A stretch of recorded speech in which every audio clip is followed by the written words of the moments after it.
here we go. There are stories about what happened.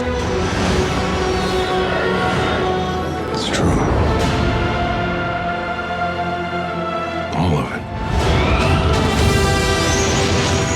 The dark side. A Jedi.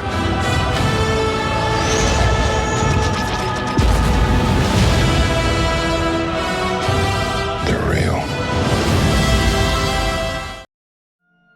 The Force Awakens has the world in a frenzy, and droves of fans are flocking to local multiplexes to bask in the glory of one of the most anticipated films of all time.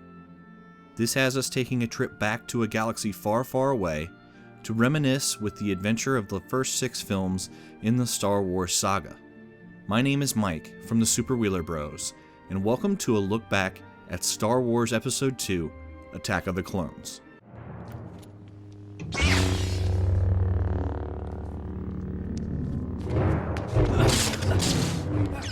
The second entry in polarizing director George Lucas's prequel trilogy is overall a thrilling entry in the Star Wars canon. However, the results are much closer in quality to The Phantom Menace than I remember. After revisiting the films more recently, having once felt Attack of the Clones was vastly superior, the just criticisms levied at the film do indeed drag the film down drastically, especially during the tedious middle section of the film, despite the rousing and visually stunning sequences sprinkled throughout the runtime. Though Lucas claims not to care what fans think, I believe he internalizes their feelings deeply, giving the film's long-desired Force sequences spliced into the film, and the most egregious error, from Phantom, Jar Jar Binks, is relegated to not much more than a cameo. Lucas achieves some truly awe-inspiring feats in Attack of the Clones, but his primary weaknesses are on full display, highlighted by the truly cringe-worthy dialogue that poor Hayden Christensen as Anakin and Natalie Portman as Padme have to spout. I don't like sand. It's coarse and rough and irritating, and it gets everywhere. Not like here.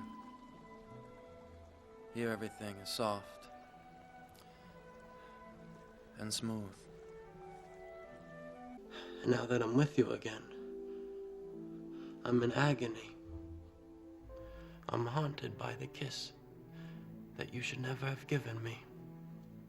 My heart is beating, hoping that that kiss will not become a scar. You are in my very soul, tormenting me. I'm not afraid to die.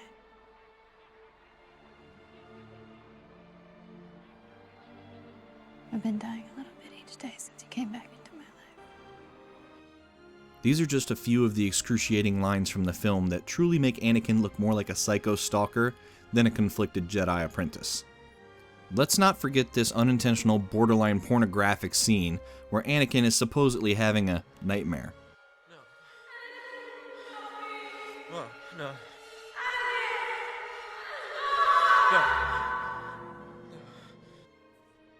This portion of the film, when Obi-Wan isn't on the screen, seem like they belong in a different movie altogether.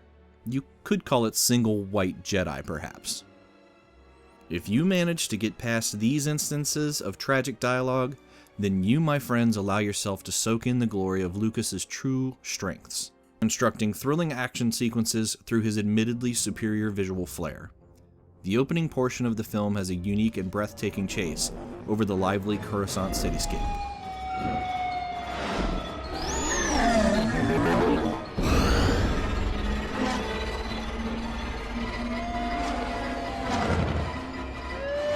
A truly breathtaking sequence during the meandering middle portion of the film takes place on the rain-soaked system of Kamino. Here the more intriguing pieces of the story unfolds with Obi-Wan Sherlock Holmesing his way to a couple of confrontations with the dangerous bounty hunter Jango Fett, both on Kamino.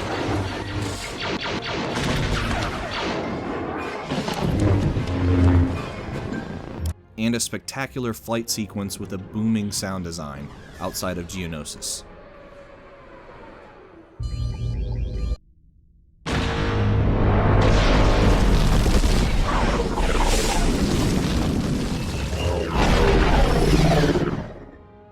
The The final 45 minutes of the sci-fi space opera is a gluttonous action-packed bonanza that barely allows us to breathe.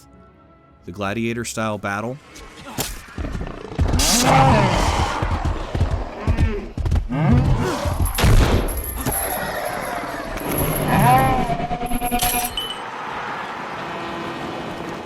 to the full-scale Jedi and clone battle,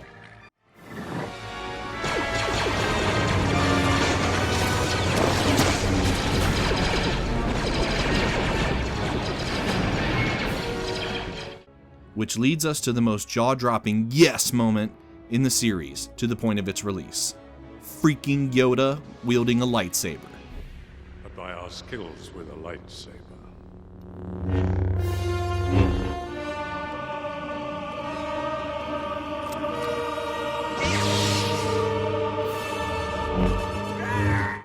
The visuals are once again spectacular, but the veteran class acting that populates the screen, especially by the coming into his own Ewan McGregor as the beloved Obi-Wan, help ebb the flow of the film through its rough patches. And though he isn't quite as dynamic a villain as Darth Maul, Christopher Lee's Count Dooku is still an imposing foe.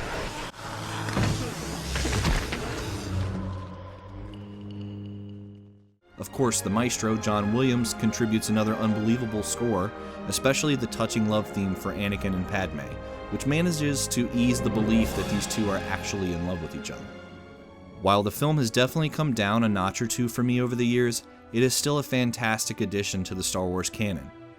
Yes, the script could have used a dusting or two, and the dialogue is epically poor, but the overall story arc and exhilarating action are more than enough to push it through its rough patches and imbue us with an enjoyable experience.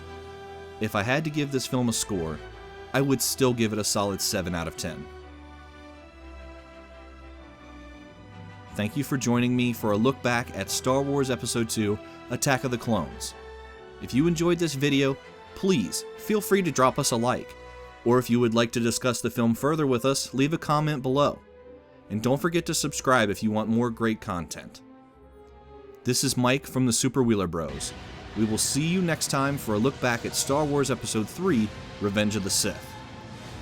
May the Force be with you, and have a super week, everybody. Just let it in.